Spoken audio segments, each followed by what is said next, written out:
más ligeros, donde vamos a comentar dudas frecuentes, dudas que los estudiantes preguntan continuamente en las prácticas y que, por tanto, creo que es relevante mencionarlas específicamente. En este vídeo vamos a ver de forma muy general qué va en cada apartado de la historia clínica, con varias preguntas estrella. Una es, que genera muchas dudas, qué va enfermedad actual y qué va anamnesis por aparatos. Otra pregunta habitual es, ¿en qué momento comienza la historia clínica en el paciente ingresado? Esto suele generar dudas, veremos algún ejemplo. Y luego, una pregunta que a veces también, desde el punto de vista teórico, puede ser un poquito contradictorio, si en la enfermedad actual, que es parte de la anamnesis, podemos meter signos. Lo veremos todo ahora. En primer lugar, de forma resumida, y recomiendo encarecidamente ver el vídeo entero de historia clínica y anamnesis, en antecedentes, ¿qué es lo que ponemos? Lo que ya está diagnosticado, los hábitos o la situación funcional del paciente antes del motivo de consulta. Es decir, lo que ya está diagnosticado, que sería de forma más estricta los antecedentes, aunque muchas veces usamos el término para todo, hábitos tóxicos, situación funcional, etcétera, pero aquí iría lo que ya está diagnosticado, lo que le pasa al paciente antes de la consulta. En el bloque que sería más específicamente la anamnesis, lo que llamamos enfermedad actual y anamnesis por aparatos, es lo que el paciente cuenta que le ocurre en ese momento, lo que motiva la consulta, que habitualmente son síntomas, pero que también ahí se pueden incluir signos o datos de pruebas complementarias. Esto es importante y lo veremos luego con un poquito más de detalle. Y luego en la exploración física, aquí sí que está mucho más cerrado. Igual que en antecedentes es lo que le pasaba antes, lo que ya estaba diagnosticado, lo que tenía el paciente antes, hace una semana. En la enfermedad actual, todo lo que le ha podido pasar en relación con el motivo de consulta, en la exploración física está muy cerrado. Es lo que obtenemos en ese momento, salvo que lo aclaremos. Es decir, si figura una temperatura en la exploración física de una historia, se asume que es la que ha hecho el médico en el momento de fecha de ese informe. Si no es así, hay que aclararlo. Y a lo mejor realmente tiene que ir aquí. Es decir, si el paciente ha tenido fiebre hace una semana, lo vamos a poner aquí. Y en la exploración física va a ir la temperatura que tiene en el momento en el que vemos a ese paciente. Y si es de 24 horas antes y está ingresado, lo podremos poner aquí a lo mejor, pero aclarándolo. Temperatura 38 grados en urgencias, 36,5 en planta. Y finalmente en el diagnóstico vendrá nuestro juicio clínico, la del médico que firma el informe. Nuestro juicio clínico, impresión diagnóstica, orientación diagnóstica, en suma, la valoración del estado de salud del paciente. Lo que le ocurre después de ver todo esto. Bien. Entonces, con esto, dos ejemplos que ya están en otro vídeo. Enfermedad actual, abdominalgia. Actual, anemia. Esto no es correcto.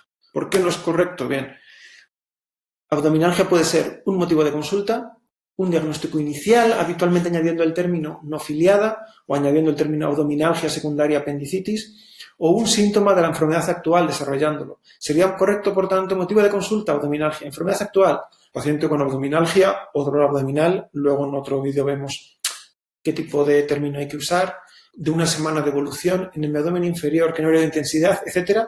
Recordad aquí el CSIC para ver cada síntoma en detalle y diagnóstico inicial, por ejemplo, abdominalgia de causa no filiada o dolor abdominal, que probablemente yo es el que preferiría, pero bueno, es correcto poner abdominalgia. Y con anemia, suele ser un antecedente personal o un diagnóstico, pero también podría contarse en la anamnesis. Por ejemplo, motivo de consulta, anemia.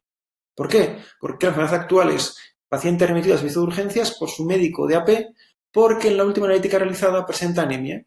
Y el señor viene con el papel en la mano, o han llamado por teléfono del laboratorio, o ha llamado su médico y lo ha puesto en el volante. Remito al paciente por anemia con hemoglobina de 7,2. Entonces, esto hay que ponerlo en la enfermedad actual. No se puede decir, no, es que como es un síntoma, no. Enfermedad actual va todo lo que le pasa al paciente. Por ejemplo, ¿por qué viene a urgencias? Porque su médico le ha hecho una analítica y tiene anemia y le han llamado por teléfono a casa. Oiga, señor Gómez, véngase por favor al hospital. Y el señor va con su papel, que es anemia, es el motivo de consulta. Y ahora preguntamos, su médico había solicitado la analítica por clínica de astenia, etcétera, etcétera, etcétera. Estudiamos todos los síntomas potencialmente relacionados. Diagnóstico, anemia pendiente de completar estudio, anemia para estudio, anemia no filiada, etcétera. Este concepto es muy importante. La enfermedad actual sirve para recoger lo que le pasa al paciente. ¿Qué es lo habitual? paciente con dolor abdominal, de 4 días de evolución, que hace un hipocondrio derecho, presenta más vómitos, es decir, los síntomas que motivan la consulta. Pero también se pueden recoger signos, como la fiebre. Si el señor se ha puesto en casa el termómetro y tiene 40 grados, el señor nos lo cuenta. Es un signo, porque es algo objetivo, pero nos lo cuenta el paciente. Ojo con esto. La separación teórica entre signo y síntoma no es tan importante, hay que saber cómo recogerlo.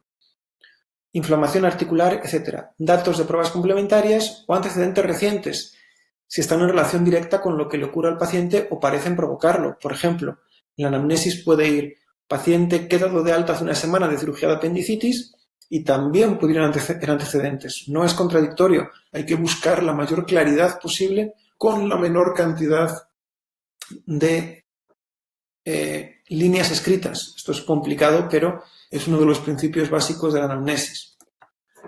Enfermedad actual. Por tanto, puede ser paciente dado de alta hace 4 días tras una intervención de apendicitis que presenta dolor en la extremidad inferior derecha. Y a continuación, explicar todo. Enfermedad actual. Paciente remitido por su médico de AP porque tiene pendiente revisión por medicina interna esclerodermia que padece. Hay pacientes que vienen a consulta por el motivo que puede parecer tan peregrino, que realmente es un error burocrático de que han perdido la revisión o sencillamente que se han ido a otra ciudad, no han venido nunca en unos años y ahora vuelven a la ciudad, hablan con su médico de cabecera y van a otro médico o se han cambiado de ciudad y tienen que ir a otro médico, etc. Y ahora se le pregunta, ¿refiere episodios de dolor en ambas manos, etc.? Enfermedad actual, acude a urgencias por fiebre termometrada, etcétera, etcétera, etcétera. Enfermedad actual, es decir, esto no es lo habitual, pero son ejemplos de enfermedad actual y son ejemplos correctos. No son síntomas como tal, pero es lo que le pasa al paciente, es lo que hace falta contar. Y aquí, por ejemplo, entramos con ¿y si el paciente está ingresado? Enfermedad actual.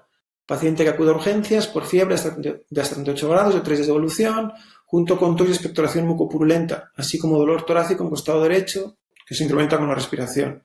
Esto sería lo normal. Y aquí, el paciente es ingresado por este motivo, según el paciente, por infección, y durante su ingreso presentó inflamación en brazo derecho que los médicos atribuyen a un catéter venoso. Es decir, ¿qué ha pasado aquí? Cuando un estudiante valora a un paciente, tiene que intentar hacerlo habitualmente,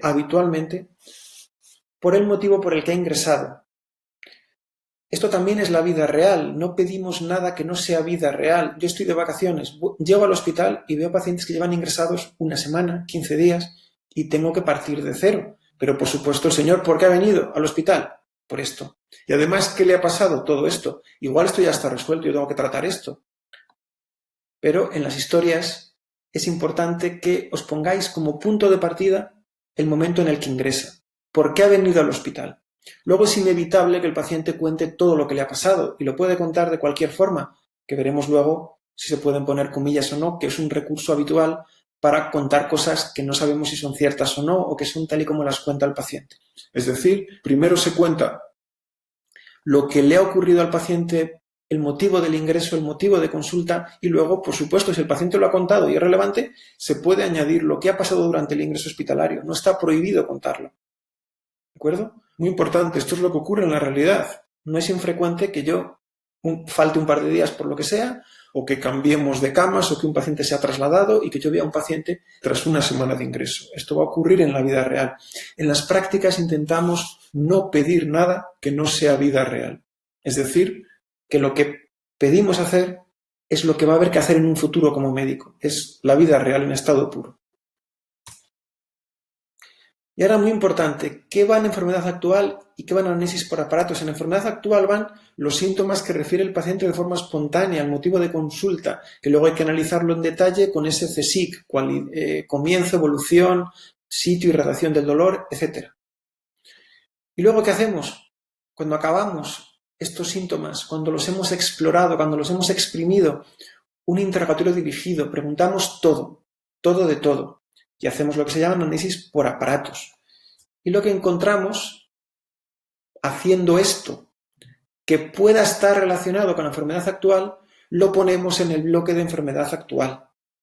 Es decir, si el paciente cuenta tos, expectoración, no nos ha contado fiebre, pero preguntándole por todo aparece fiebre, lo pondremos aquí, porque el paciente tiene fiebre y puede estar en relación con esa tos y esa expectoración. Si en cambio nos está contando algo que, por ejemplo, se marea desde hace años eso probablemente vaya aquí y lo dejaremos reflejado en anamnesis por aparatos, donde irán síntomas aparentemente no relacionados con el síntoma guía.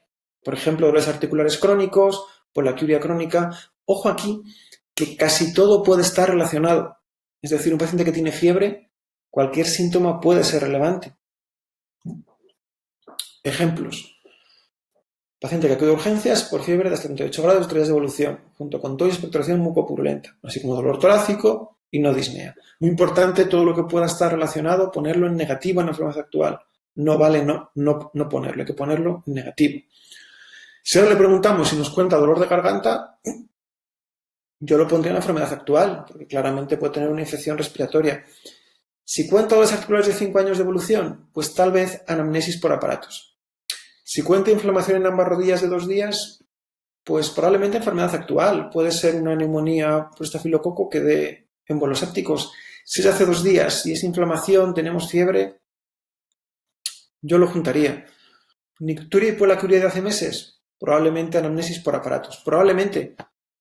En este caso no hay bien o mal. Nadie va a decir, buf, no está aquí, esto está mal. No. ¿Qué es lo importante? Haberlo preguntado y haberlo recogido. No es tan importante colocarlo en enfermedad actual o en anamnesis por aparatos. Lo importante, y es el punto fundamental, por lo que se pide que se pregunte todo, es para detectar todo. Ser sistemático es la forma de no olvidarse de nada. En la anamnesis es muy importante preguntar por todo, porque hay muchos síntomas que el paciente puede no haber referido espontáneamente, que puede pensar que no tienen relación y que hasta el médico, si no lo pregunta, no se le ocurre preguntarlo. Un síncope, una hemorragia digestiva, en este caso, una inflamación en rodillas que nos indique una infección diseminada, etc. Aquí está el concepto. El objetivo de la análisis sistemática para aparatos es recoger toda la información posible. Hay que preguntar todo para acostumbrarse a preguntarlo, luego no se tarda tanto en preguntar todo, haciendo 3 o 4 preguntas claves, y para que no se olvide nada. Un paciente que viene por síncope igual no recuerda que lleva haciendo las heces negras durante varios días, o no le parece importante, o bueno, o lo ha visto o no mira al baño y lo sabe su familiar únicamente porque se ha mareado y estaba en el baño. Es decir, 1000 cosas que si no se preguntan sistemáticamente pueden olvidarse.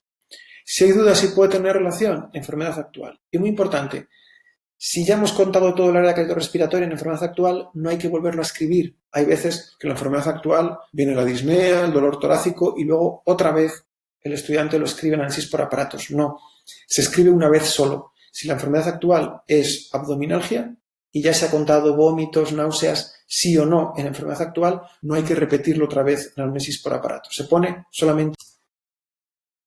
Y ahora esto enlaza con un principio básico de la historia clínica. Hay que intentar contar la mayor información posible en el menor espacio posible, es decir, escribiendo con brevedad y precisión. Tampoco tiene sentido una historia que tardemos muchísimo tiempo en leerla, que contar las cosas, la mayor información posible, con brevedad y concisión.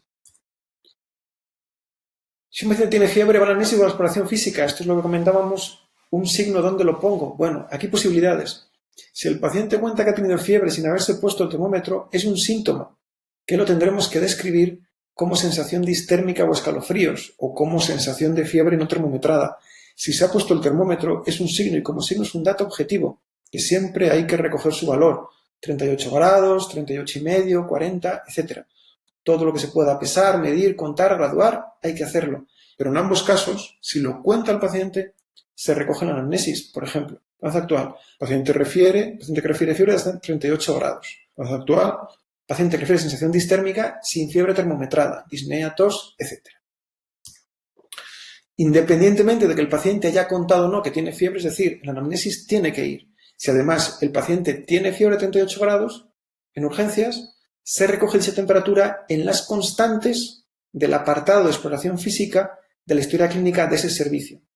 Si posteriormente ese paciente está en planta de medicina interna y no tiene fiebre, en la exploración física tiene que figurar la temperatura de ese momento, cuando lo ve el médico que firma la historia clínica del paciente al verlo en planta de medicina interna. Pero si se desea constar que en urgencias tenía fiebre, que obviamente es muy interesante reflejarlo, se recogerá expresamente. Constantes vitales, temperatura 36,2, en urgencias 38 grados. Así conseguimos ese objetivo de recoger toda la información posible, porque lógicamente es muy importante que el paciente tenía fiebre en urgencias, pero también es importante que se le ha pasado y que al verlo en planta ya no tiene fiebre. ¿Qué datos incluimos en la exploración física? Por tanto, los datos apreciados por el médico que hace dicha exploración directamente o que se acaban de registrar. Por ejemplo, si la compañera de enfermería está tomando las constantes delante de nosotros o nos las pasa según vamos a ver al paciente, lógicamente recogemos eso. Trabajamos en equipo, no hace falta repetir todo. Pero lo que no vale que es ir a la historia y coger unas constantes de hace 5 horas, porque a lo mejor el paciente ya no está a 80 latidos por minuto, está a 150, o no tenía fiebre, pero ahora tiene. Pero ¿qué es muy importante? Si se va a hacer constar la exploración de otro momento, es preciso hacerlo constar, porque se asume que lo que figura en la historia lo ha recogido el médico que la está firmando. Por ejemplo, si un paciente viene por sospecha de hemorragia digestiva y se le hace un tacto rectal en urgencias, no hace falta repetirlo en la planta. Si ya tenemos unas melenas claras, repetirlo obviamente va contra el interés del paciente. No es ético hacer una prueba molesta solamente por ver lo que sale. En este caso, ¿qué pondremos en la historia? Tacto rectal, heces melénicas, realizado en el servicio de urgencias. No hace falta repetirlo. En cambio, si el tacto rectal fuera un tacto rectal dudoso, en ese caso sí que podría tener interés repetirlo porque puede haber avanzado el tránsito intestinal y que sí que veamos melenas. Por tanto, muy importante, en la exploración física que hacemos, es muy importante recoger solo los datos reales del paciente cuando lo vemos, no inventarse nada. Esto ya viene en el apartado de exploración física, es un problema sobre todo, no ya por mentir, que también puede ocurrir, pero no por eso, sino por el corta-pega. En las historias hay plantillas, hay modelos y muchas veces se quedan cosas de antes de ese paciente, de otros pacientes, etc. Hay que revisar lo que ponemos y dejar recogido solo lo que hemos registrado y obtenido nosotros en la historia clínica. Y si no, dejar constancia de ello.